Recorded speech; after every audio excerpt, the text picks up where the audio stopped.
this video, I'll be painting the Spectator and 2 Goth, which are miniatures that were purchased a while ago and I hadn't gotten around to painting yet. I'm using various acrylic paints to paint them. I look at the illustrations in the officially published books in order to get more of the accurate coloration and look, although I do change things up a little bit to fit what I would prefer.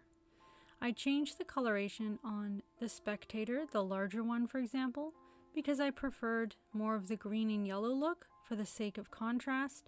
Even though I normally do love turquoise, I just felt the contrast would be better. When it comes to mythical creatures and fantastic monsters, don't feel like you absolutely have to go with the original illustrations or any kind of official work.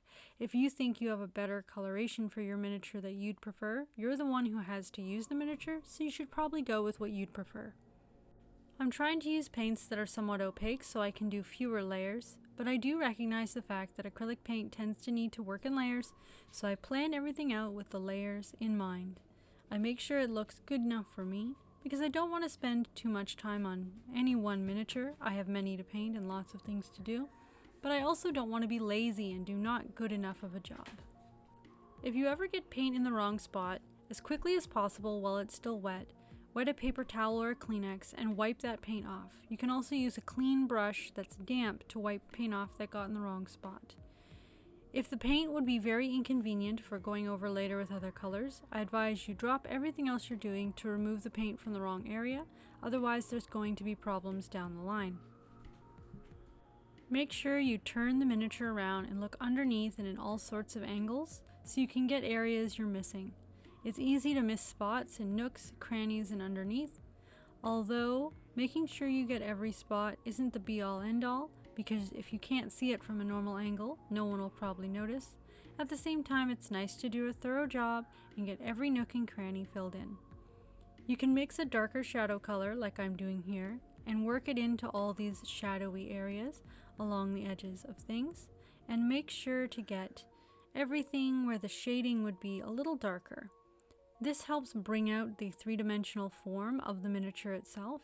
By painting in shadows, you help enhance the real ones too. The original coloring for this creature has more bluishness to the green sections, but only slightly. When I actually look at the artwork, I notice that it has more complex but pale green eyes that are almost white, and different colorations than what I went with. The original coloration is interesting, but I decided to go bright yellow in the eyes for contrast. These 2 little ones, upon double checking, are not Goth, but Gazer.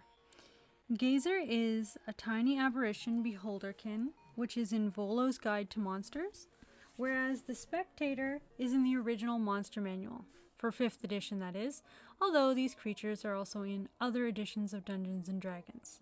These are more Dungeons & Dragons unique, and similar eyeball-based floating monsters can exist all throughout media, because it's actually quite hard to copyright or own a magical creature, which is quite good for all of us, because that means we can actually create whatever fantasy stories and scenarios we want. I make sure to use shinier paints for the inside of the mouth and for the eyes. Here is some very interesting Spectator lore. A Spectator is a lesser beholder that is summoned from another plane of existence by a magical ritual. Components include 4 true beholder eye stalks, which are consumed by this ritual's magic. As an appropriate echo of this, a Spectator always has 4 eye stalks, 2 on each side of its body, as well as the central eye. Its body is about 4 foot diameter. Magical guardians are summoned. They are always bound to guard one spot and are lawful neutral. They only need to guard this spot for 101 years, after which they can do as they choose. They remain alive, perhaps until they are killed, and therefore are otherwise immortal. I don't see anything about them aging or dying from normal means. They can also be set to guard a specific item, and the summoner can choose if only the summoner can pass, or if certain other conditions can be met, like certain other individuals could choose to pass safely. They are full of glimmers of madness. They can speak, but they tend to communicate primarily by way of telepathy. They tend to be fairly civil while on guard, and will openly discuss their orders and their summoner.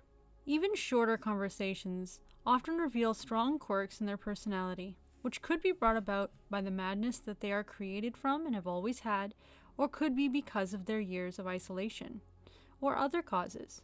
It might do things like refer to itself in the third person, lie and invent imaginary enemies, or even try to imitate the voice and mannerisms of their original summoner. Like all the beholders, they tend to view themselves as the epitome of their kind and superior to all else, with an innate and intense hatred for all other spectators. If two spectators encounter each other, they almost always fight to the death. Therefore, a summoner can never summon two to guard the same treasure without this ending in very unsuccessful results.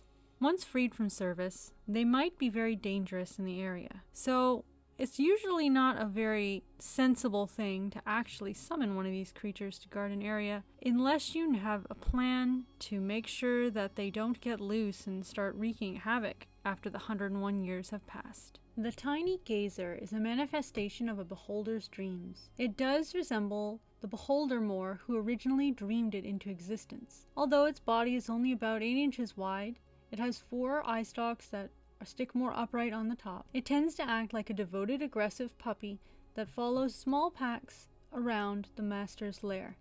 Often they kill vermin or lone, small, weak creatures that they choose to harass. They are more like a pet and can't actually speak any languages. They're also not particularly intelligent and are more like small animals than full intelligent beholders.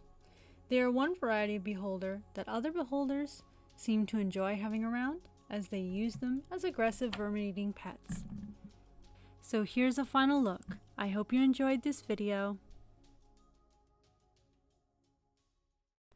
Once again, that's all for this video. If you like my videos, please remember to like, subscribe, and turn on that notification bell to all notifications so you will know when a new video comes up. I aim for new videos every Wednesday, but sometimes life happens and things are delayed. I hope that you enjoyed this video, and we'll see you with another one very soon.